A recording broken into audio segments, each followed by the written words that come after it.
Welcome friends, आपका हार्दिक स्वागत है गो करियर बाय गौतम में। और हम पढ़ रहे थे ट्रिग्नोमेट्री और ये ट्रिग्नोमेट्री की थर्ड क्लास है।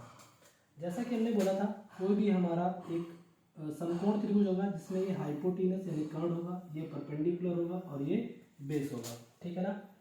आपसे पूछा जाएगा कि सम इम्पोर्टेंट आइडेंटिटी जो कि डिराइव की जाती है किससे, जो कि क्या होते हैं, एक दूसरे के अपोजिट होती है। यही बोला था। यहाँ पर देखो लिखा हुआ है sign theta into cosec theta बराबर 1। क्यों होता है? क्योंकि आपको ये बात पता है भली भांति कि साइन थीटा अगर यहाँ से लेंगे तो लंब बटे आधार लंब बटे कर्ण हो जाएगा, यानी कि p बाई एच। और अगर यहाँ से कॉसेक थीटा देखेंगे, कॉसेक थीटा, तो कॉसेक थीटा बराबर क्या होता है? कॉसेक थीटा बराबर होता है आधार बटे लंब, यानी कि h बाई पी। अब इन दोनों को मल्टीप्लीकेशन अगर हम करेंगे तो sine theta into cosec theta is equal to P by H into H by P. यही होगा, यानी p से p कट जाएगा, h से h कट जाएगा, बचेगा कितना हमारा 1। इसका मतलब क्या हुआ कि sign theta into cosec theta बराबर 1। तो एक बात बताओ, साइन थीटा, क्या कॉसेक थीटा नीचे नहीं चला जाएगा? तो 1 अपान कॉसेक थीटा क्या हो जाएगा? Sine theta is equal to 1 upon cosec theta. इसका मतलब क्या हुआ? साइन थीटा और कॉसेक थीटा एक दूसरे के अपोजिट होते हैं, यानी कि मैं इसको क्या लिख सकता हूँ? साइन थीटा बराबर 1 अपान कॉसेक थीटा या कॉसेक थीटा बराबर 1 अपान साइन थीटा। इसी प्रकार से कॉस थीटा और सेक थीटा बराबर 1 होता है एक दूसरे के, जब भी दो आइडेंटिटीज एक दूसरे के रेसिप्रोकल मतलब एक के जस्ट विपरीत होंगी तो उनको हम उनका मल्टीप्लिकेशन करेंगे, 1 रिजल्ट आएगा। वैसे tan theta into cot theta बराबर 1। आई होप यहाँ तक इतनी बात आपको समझ में आई हो। चलते हैं अगली स्लाइड के बाद। आगे देखो हमारा क्या लिखा हुआ है। आगे लिखा हुआ है relation between identities with respect square, यानी कि वर्ग के संबंध में आइडेंटिटीज के बीच में संबंध आपको बताना है। आपको एक बात याद रखनी है कि sign square theta plus cos square theta बराबर 1, कॉस स्क्वायर थीटा बराबर 1 माइनस साइन स्क्वायर थीटा रख सकते हो। बस आपको कॉस स्क्वायर थीटा देखना है तो साइन स्क्वायर थीटा उधर चला जाएगा, तो क्या बच जाएगा? 1 माइनस का साइन स्क्वायर थीटा। इसी प्रकार से cosec square theta minus cot square theta बराबर क्या होता है? 1। आप इनको वही जो मैंने 6 रेशियो आपको बताया, 6 अनुपात बताया कि साइन थीटा बराबर लंब बटे कर्ण, कॉस थीटा बराबर आधार बटे कर्ण। इन्हीं चीजों से आपको साबित कर सकते हो कि ये 1 क्यों होता है। आप वैल्यू रखकर देख लेना, ठीक है ना। मैं एक आपको साबित करा के दिखाता हूँ, करके दिखाता हूँ। देखो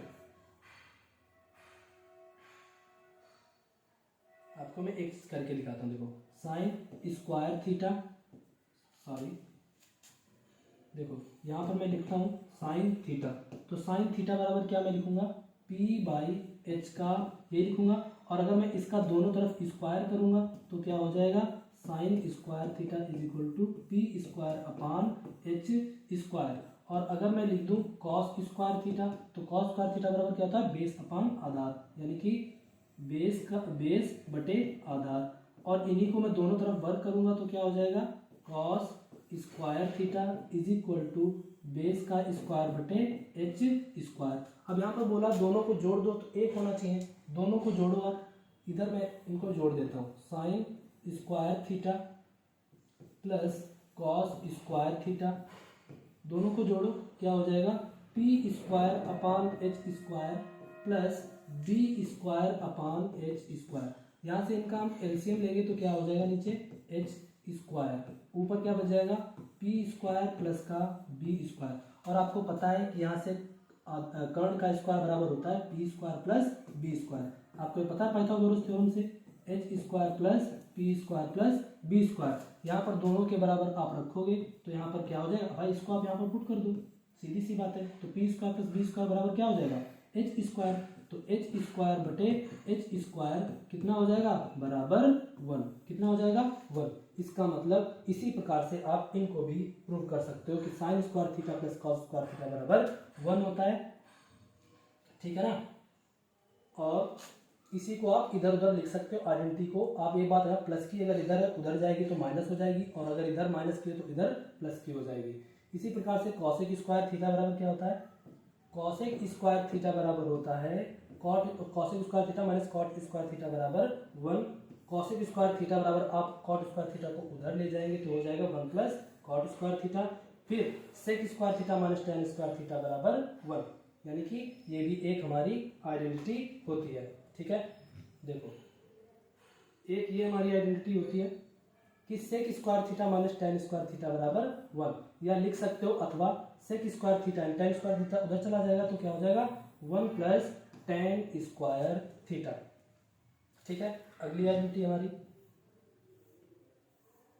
है some important identities with factorisation, यानी कि गुणनखंडों के साथ हमारी कुछ महत्वपूर्ण आइडेंटिटी क्या है। देखो आपको मैंने अभी बोला था, जो मैंने अभी आपको लिखवाया था, एक ये लिखवाया था कि नहीं, सेक स्क्वायर थीटा माइनस का tan square theta is equal to 1, यही बोला था। ये यहाँ पे लिखा हुआ है ए स्क्वायर माइनस का बी स्क्वायर लिखा हुआ, क्योंकि A square minus B square is equal to होता है A plus B into A minus B. तो मैं इसको क्या लिख सकता हूँ, यही तो लिख सकता हूँ सेक थीटा, सॉरी क्या लिख सकते हैं इसको हम, सेक थीटा माइनस का tan theta bracket sec theta plus का tan theta is equal to 1, यही होता है कि नहीं। वही यहाँ पर इनको ए स्क्वायर माइनस का बी स्क्वायर ब्रेक करके इनके बराबर एक लिखा है। आप ये भी बात जानते हो, अगर कोई चीज ऐसे लिखी है तो इनको हम रेसिप्रोकल फॉर्म में लिख सकते हैं, यानी कि चाहो तो लिख सकते थे sec theta plus tan theta divided by 1 upon sec minus tan theta. भाई इसको आप इधर ला सकते हो और इसको आप इधर भी तो लिख सकते हो, सीधी सी बात है। इसी प्रकार से जो भी अभी हमने पीछे आइडेंटिटीज पढ़ी थी उन्हीं को मैंने ए plus B into A minus B की फॉर्म में इनको ब्रेक करके लिखा है। केवल दो आइडेंटिटीज में आप लगा सकते हो ए स्क्वायर माइनस का बी स्क्वायर। आपको एक फॉर्मूला याद करना पड़ेगा कि ए स्क्वायर माइनस का बी स्क्वायर, ए स्क्वायर क्या लगा सकते हो यहाँ पर, ए स्क्वायर माइनस का बी स्क्वायर बराबर फॉर्मूला लगाना ए प्लस बी ब्रैकेट ए माइनस का बी। आई होप यहाँ तक इतनी बात आपको समझ में आई हो। ठीक है, अगली स्लाइड आगे।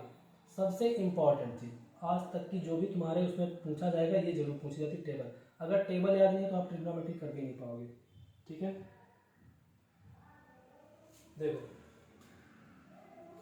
इसमें क्या बोला जाता है, सब इनकी मैं ट्रिक एक आपको बताऊंगा, आपको याद हो जाएगी सारी। पहले मैं ऐसे बताता हूँ एक बार, आइडेंटिटीज जो लिखी हुई है ये नीचे लिखी हुई है, एंगल हमारे ये लिखे हुए हैं, कौन कौन से जो कि इंपॉर्टेंट होते हैं वही मैंने लिखे हैं, 0, 30, 45, 60 और 90। पढ़ना कैसे, साइन 0 का मान 0 होता है, साइन 30 का मान 1/2 होता है, साइन 45 का मान 1/√2 होता है, साइन 60 का मान √3/2 और साइन 90 का मान 1। ठीक है, इसी प्रकार से कॉस थीटा का मान, कॉस 0 का मान 1, कॉस 30 का मान √3/2, कॉस 45 का मान 1/√2, कॉस 60 का मान 1/2, कॉस 90 का मान 0।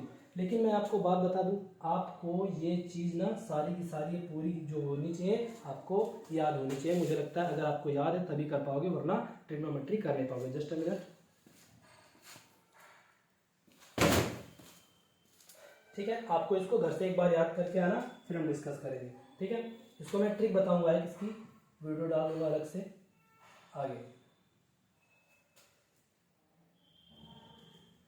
आगे जो दिया हुआ है कुछ इंपॉर्टेंट ट्रिग्नोमेट्री टेबल, यानी कि जो कुछ इंपॉर्टेंट यानी महत्वपूर्ण ट्रिग्नोमेट्री जो टेबल होती है उनको आपको कुछ कैसे याद करनी, जैसा कि मैंने बताया भी था कि साइन 0, 30, 90 वगैरह वगैरह जो मैंने लिखा है, जो अभी आपने टेबल पढ़ी थी। लेकिन यहाँ पर आपने एक चीज़ ऑब्जर्व नहीं की होगी, आपने ध्यान नहीं दिया होगा। अगर आप देखें तो 0 से जब आप 90 जाते हैं साइन में आप 0 से 90 गए तो आपने देखा क्या, पहले लिखा था 0, फिर लिखा 1/2, तो 1/2 का मतलब होता है 0.5, फिर 1/√2 का मतलब होता है पॉइंट समथिंग 57 या समथिंग कुछ जो भी हो। ठीक है ना, अगर √3 का मान होता है 1.7 लगभग 0.8 आएगा, कितना आएगा 0.8, और फिर कितना आ जाता है 1। तो आप देख रहे हो 0 से आपका मान क्या हो रहा है, बढ़ रहा है, यानी साइन थीटा में आप 0 से 90 जाते हो, जब एंगल बढ़ रहा है तो वैल्यू भी बढ़ रही है, इसका मतलब। और फिर आपने कॉस थीटा को भी ऑब्जर्व करो, कॉस थीटा में क्या होता है, कॉस थीटा में क्या होता है कि आप जब 0 से 90 जाते हैं तो वैल्यू 1 से कितनी हो रही है, 0। इसका मतलब ये हुआ जाकर आपने ध्यान नहीं दिया कि ऐसे इसमें सभी में होगा। तो क्या करना है आपको, साइन थीटा और टेन थीटा और सेक थीटा ध्यान रखना, साइन थीटा, टेन थीटा और सेक थीटा, एंगल बढ़ने पर, कोण बढ़ने पर, कोण बढ़ने पर वैल्यू यानी कि इनके मान जो होंगे बढ़ेंगे। इस बात को ध्यान रखना है कि एंगल अगर sine theta, sec theta, tan theta अगर एंगल बढ़ेगा तो वैल्यू बढ़ेगी। बाकी इनके अलावा जो बच जाते हैं ये वाले कॉस थीटा, कॉट थीटा और कॉसेक थीटा, इनकी वैल्यू यानी एंगल बढ़ने पर मान क्या होते हैं, घटते हैं। केवल साइन थीटा, टेन थीटा और सेक थीटा के मान बढ़ते हैं, इनको मैं बढ़ते हुए लिख रहा हूं, ठीक है।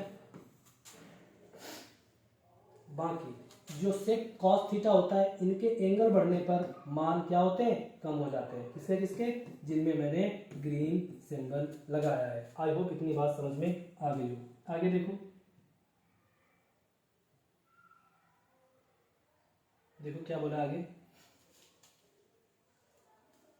साइन थीटा और कॉस थीटा का मान, साइन थीटा और कॉस थीटा का मान जो होता है वो मिनिमम -1 होता है और अधिकतम कितना होता है, +1। कितना होता है, मिनिमम जो होता है -1 और अधिकतम कितना होता है, +1।